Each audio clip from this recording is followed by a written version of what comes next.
আসসালামু আলাইকুম। আমি জয় বলছি। সামনে আমাদের কয়েকদিন পরে আমাদের দেশে একটি সাজানো নির্বাচন আছে।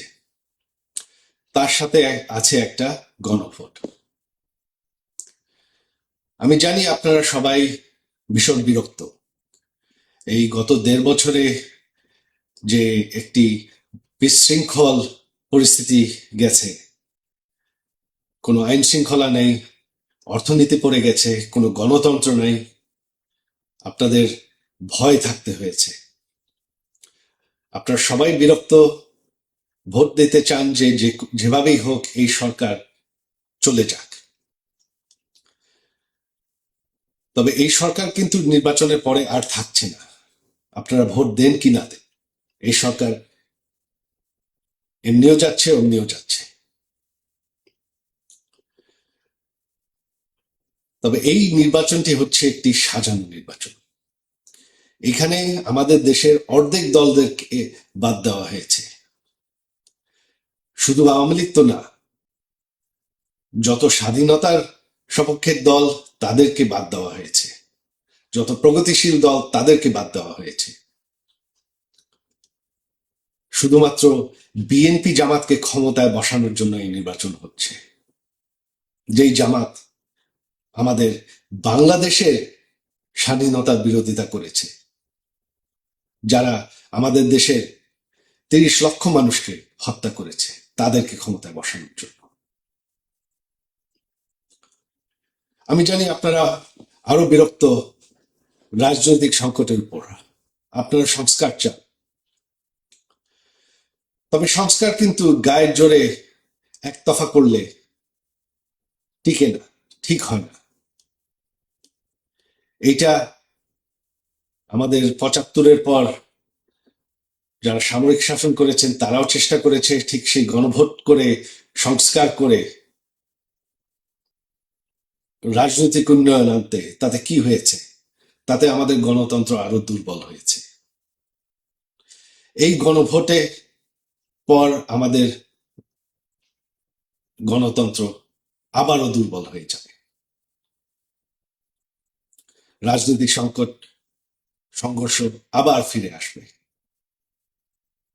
আজ হোক কাল হোক আবারও আন্দোলন হবে, আবারও এরকম পরিস্থিতি ফিরে আসবে। গণতন্ত্রের উন্নয়ন হতে সময় লাগে।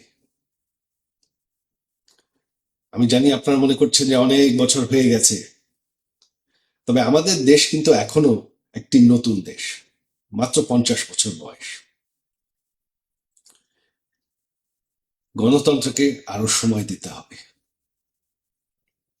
আর সংস্কার করতে হলে সকল মানুষ ভোট নিতে হবে, একতফা করলে হবে না। সকল দলকে মতামত নিতে হবে, একতফা করলে হবে না। তাতে আমাদের দেশের গণতন্ত্রের, রাজনীতির কোনো উন্নয়ন হবে না। তাই আমার অনুরোধ আপনাদের প্রতি, আওয়ামী লীগকে সমর্থন করেন কি না করেন, বাংলাদেশের ভালো যদি চান, বাংলাদেশের ভবিষ্যৎ যদি নিশ্চিত করতে চান, তাহলে এই নির্বাচনে ভোট দিবেন না। এটা একটা সাজানো নির্বাচন। এখানে রেজাল্ট কি হবে তারা অলরেডি নির্ধার করে বসে আছে। কত শতাংশ ভোট হবে সেটাও তারা আগের থেকেই নির্বাচন কমিশন বলে দিচ্ছে। এটা সম্পূর্ণ একটা নাটক। এই নির্বাচনে ভোট দিয়ে কোনো লাভ নেই।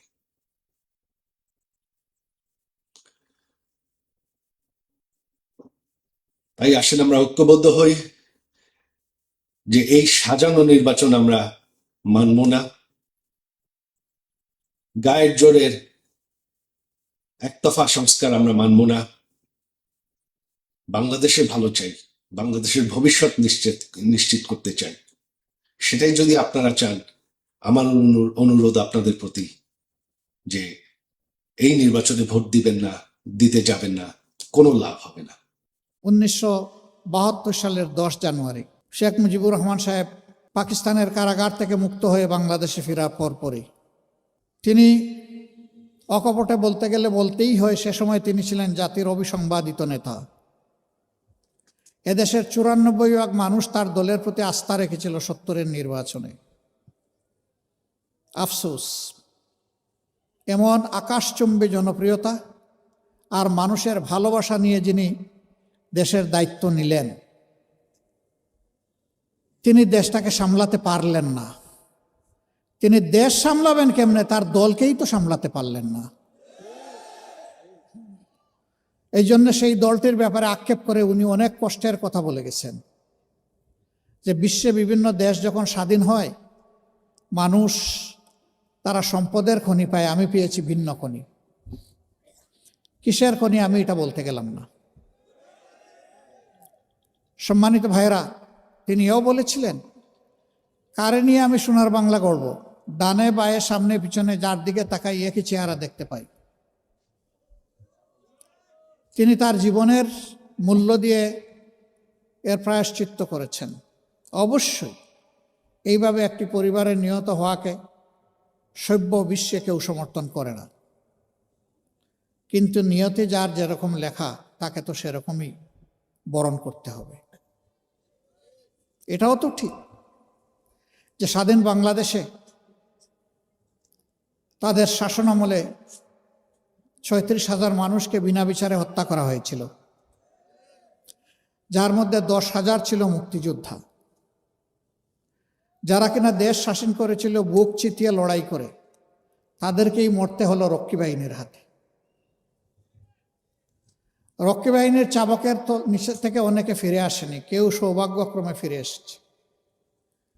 ফিরে আসা এক দুর্বল মানুষ আমিও। আল্লাহ তাআলা কি জন্য আমাকে সেদিন বাঁচিয়ে রেখেছেন আল্লাহই ভালো জানেন। অথচ আমি একটি শহীদ মুক্তিযোদ্ধা পরিবারের মানুষ। আমার কোনো অপরাধ ছিল না। আমার বিষয়টা দিয়ে আমি বিবেচনা করেছি এরকম বহু নিরপরাধ মানুষকে তারা নির্যাতন করেছে। কেউ কেউ দুনিয়া ছেড়ে চলে গেছে, আফসোস নাই।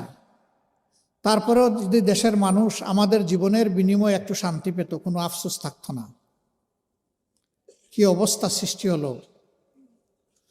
সম্ভ্রান্ত পরিবারের মানুষগুলো তাদের মেয়েগুলোকে আর কলেজ ইউনিভার্সিটিতে পাঠানো বন্ধ করে দিয়েছিল। কেন বন্ধ করে দিয়েছিল আপনারা বুঝতেই পারছেন। মানুষের জীবনের কোনো নিরাপত্তা ছিল না, সম্পদের কোনো নিরাপত্তা ছিল না, বাইরেও ছিল না, ঘরেও ছিল না। অথচ 70-এর নির্বাচনের সময় আমরাই বলেছি মানুষকে, ভোট দেন নৌকায়, আপনি দরজা খুলে রাতে ঘুমাতে পারবেন। হ্যাঁ, ঠিকই মানুষ দরজা খুলে ঘুমাইছে, কিন্তু সেই দরজাটা নিজে খুলে নাই, চোর ডাকাত এসে খুলে দিয়েছে। এরপরে কি হলো বুঝলাম, তারা সব ভালো কাজ করতে পারলেন না।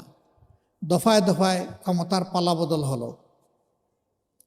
দেশের চেহারার একেবারে উন্নতি হয় নাই এটা আমি বলবো না, হয়েছে।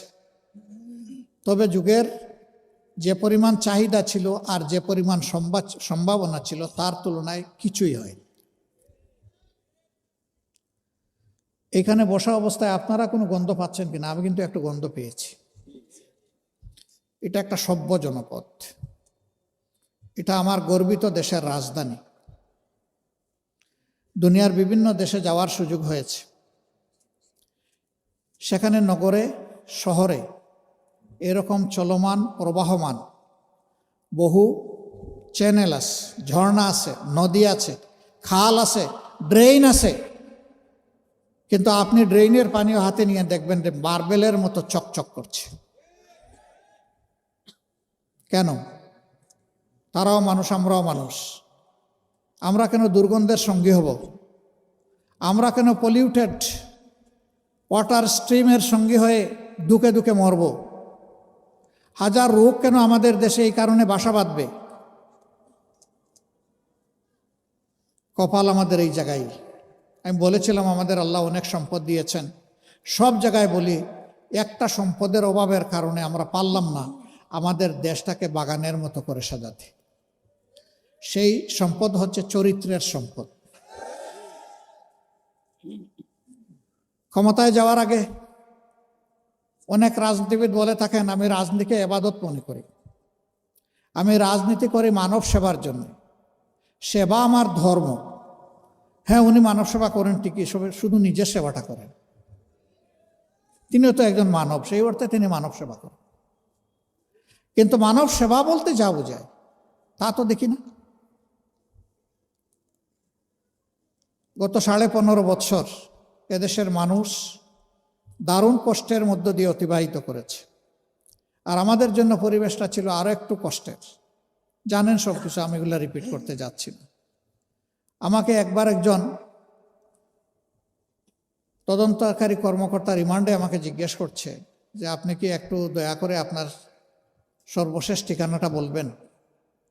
আমি বললাম বলবো, সর্বশেষ ঠিকানা আশা করছি এটা আল্লাহর জান্নাত। কয় না না, দুনিয়ার ঠিকানা।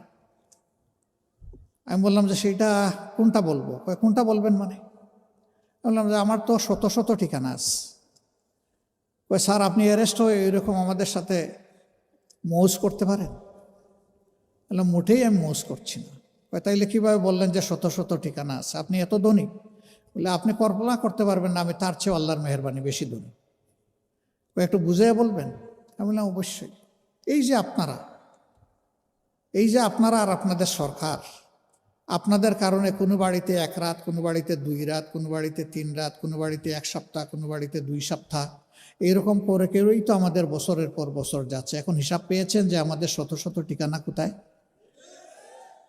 এটা শোনার পরে বলে যে আপনার ঠিকানা আমার লাগবে না। বুঝতে পারছে যে এর পরবর্তী ঠিকানা তো শেষটা না, আরো কোনটা হয়ে যাবে।